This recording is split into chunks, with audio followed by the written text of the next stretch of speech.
there are 70 credits in total. You know what the 30 stands for? That's the number of credits that the contractor is responsible for getting information back to you, the architects and engineers and spec writers, in order for this to work.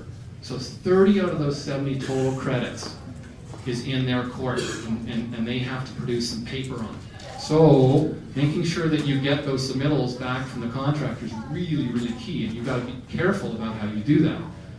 That's right, it's like scary. If you don't get this stuff right, that's what's going to happen. That's the expression of your client when you tell them, client's face when you tell them, I'm sorry, but we didn't get the, and this happened to us on our own interiors. We didn't get the contractor to produce the submittal regarding to FSC Wood, chain of custody, because it was a small contractor and he was a nice guy and he said he had it and he didn't. We lost that. So, yep, you want to make sure you get those submittals in on the right time. How do you deal with all these submittals? Well, this is the name of our firm, Cohos Integratededesign. We named our firm this.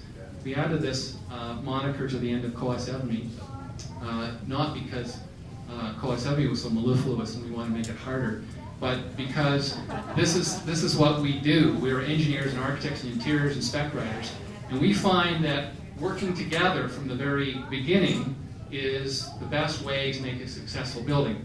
And this is not going to be a Cohos Evamy spiel, but I did want to say that integrated design is really, really important for the lead process, not only from the engineering, architecture, interiors point of view, but from spec writing. You've got to have your spec writer there from the very beginning in schematic design. Why? Like, what's a spec writer doing in schematic design? It's because he or she is going to be saying to you guys at the table, guess what? These points are we're seeing on the site really hard to get submittals back from contractors because there's problems with the supply line, no matter what they say. So be careful about going after that point, because in the end, you're going after those points for your client. That client has probably got some sort of issue with you if you don't produce that gold or silver. You have to listen to your spec writer and listen to your CA guy on site to make sure that the points you're going after are actually doable. So having an integrated process from the very outset is really important, we found, and we've learned it the hard way, even though our name's Integratedesign. So I'm going to give you 6 lessons learned. These are hard-earned lessons, and they sound simple, but they're the ones that we found that make the difference between a successful lead project and a not so successful and a not so happy client. First of all, coordinate with specs. Coordinate with the specs from the outset. In other words, when you are doing your lead strategy, your sustainable strategy on your building, make sure your spec writer is there and giving you the advice you need, and make sure that he or she is getting the actual number of credits or actually requirements that you're going to meet into the specification at the outset. So they're tracking that process from the beginning. The other lesson we've learned is develop a schedule for submittals. Like, get every single credit listed, who's responsible for producing it, is a contractor's responsibility, when during the project does that submittal have to come back to you, the architect, engineer, and spec writer. Know what's going on, because you are going to have to know whether or not you say to the contractor, yeah, I know you finished putting the rug in, but I don't see your VOC certificate. I'm not paying you, but I did all that, put all the carpet down. Well, I know you did, but I don't see those VOC certificates, and I'm not paying you for the carpet, period. What, you got to pay me at least 90%? Nope. And that's becoming a big issue between architects, engineers, and contractors, as our contractor says, you can't do this. Well, read our specification says we can, actually, read that. So make sure that you get those submittals tied into, or the submittal tied into a schedule of when they're supposed to be coming back, and know it on site. Pre-qualify the bidders. Okay, all the architects and spec writers say pre-qualify bidders. It's really important to do, especially in larger projects.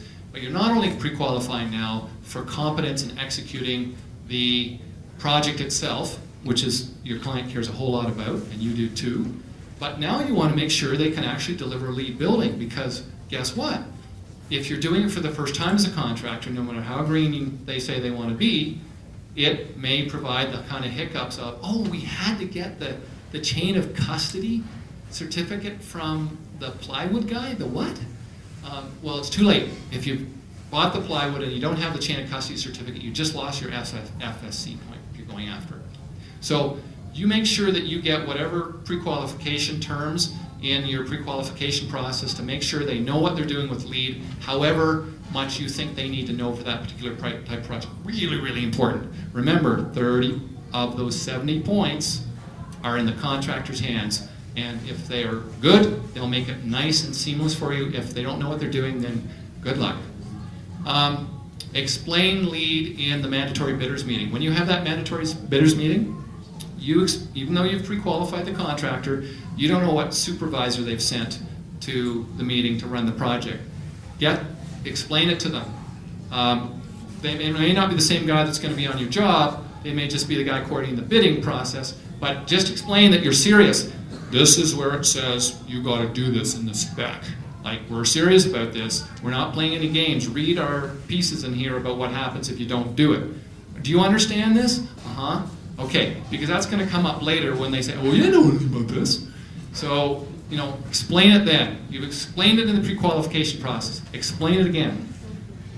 And then, this is getting repetitive, isn't it?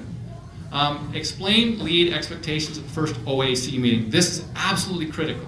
Someone's just won, you pre-qualified them, you told them all about it at the bidders meeting, but now the supervisor, the site guy for the contractor, the VP from whomever it is there at the meeting, and this is the time to make it really serious and to walk them through. And David, you're going to show some of that stuff. Walk them through what they have to do in the project and when it's happening and when you expect it. And by the way, they're not getting paid on their progress draws until they give you what you need, because there's a whole load, a whole load of stuff that you're going to need back to make sure you get your points.